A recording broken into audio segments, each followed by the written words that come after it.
బులెటిన్లో breaking news చూస్తున్నాం. ఢిల్లీ పెద్దలు వచ్చినా కాంగ్రెస్ లో కొట్లాటలు తగ్గడం లేదు. దిగ్విజయ్ సింగ్ గాంధీ భవన్ లో కాంగ్రెస్ సీనియర్ లీడర్లతో మాట్లాడుతున్న సమయంలోనే బయట కాంగ్రెస్ నేతల మధ్య మళ్లీ గొడవ జరిగింది. ఓయూ నుంచి వచ్చిన విద్యార్థి నేతలు మాజీ ఎమ్మెల్యే అనిల్ వర్గంతో వాగ్వాదానికి దిగారు.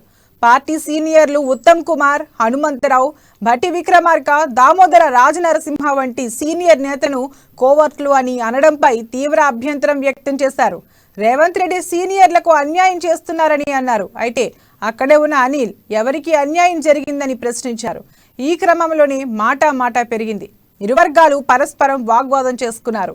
గల్లాలు పట్టుకోవడంతో పరిస్థితి ఉద్రిక్తంగా మారింది. వెంటనే సీనియర్ నేత మల్లు రవి కలగజేసుకుని ఇరు వర్గాలకు సర్ది చెప్పారు.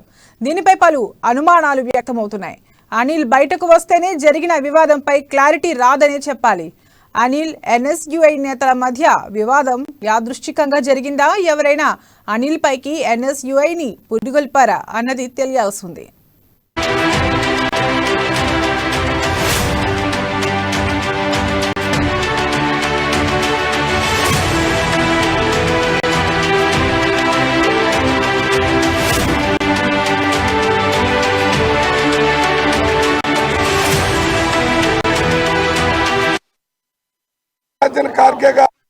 ఖార్గే గారు, మల్లికార్జున ఖార్గే గారు దిగ్విజయ్ సింగ్ గారిని తెలంగాణ రాష్ట్రంలో కొన్ని భిన్నాభిప్రాయాలు వచ్చి మాట్లాడుకుంటున్నారు.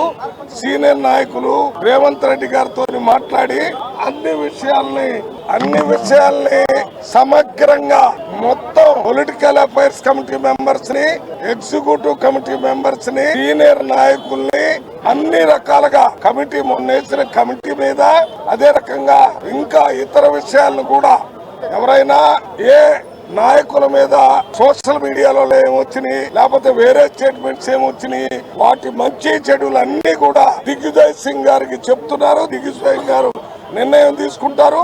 ఆయన వెళ్ళేటప్పుడు ఎవరి మీద ఏ రకంగా డైరెక్ట్ గా గానీ ఇండైరెక్ట్ గా గానీ మాట్లాడటం గానీ, అదే రకంగా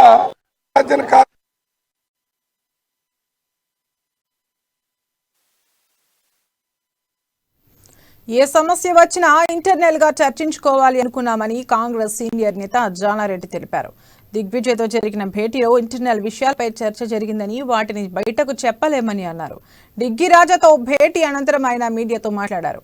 అందరం కలిసి పార్టీని పటిష్టత కోసం పనిచేస్తామని, ఐకమత్యంతో ముందుకు వెళ్లి పార్టీని అధికారంలోకి తెస్తామని అన్నారు. మా పార్టీలో కోవర్టులు ఎవరూ లేరని, అదంతా కేవలం అపోహ మాత్రమేనని స్పష్టం చేశారు. పార్టీ ఐక్యతగా ఉండటానికి, అందరూ కలిసి కాంగ్రెస్ పార్టీని పటిష్టం చేయటానికి, ఏదైనా అపోహలుంటే తొలగించుకోవటానికి, ఆ తర్వాత అందరం ఐకమత్యంతో రేపు పొద్దున ముందుకు సాగటానికి ఏ విధంగా అని మాట్లాడి, కోవట్లు ఎవరు లేరు అనవసరంగా అనుకోవటమే. మీరు కోవట్లు ఎవరు లేరు, అది ఆ పదాలు ఎవరికి ఏ విధంగా ఉపయోగించాలనో ఆ సమయాన్ని బట్టి మర్చిపోయి ఒక అలవాటుగా నేర్చుకున్నారు. కోవట్లు అనే వాళ్ళు ఎవరు లేరు, ఉండటానికి వీల్లేదు.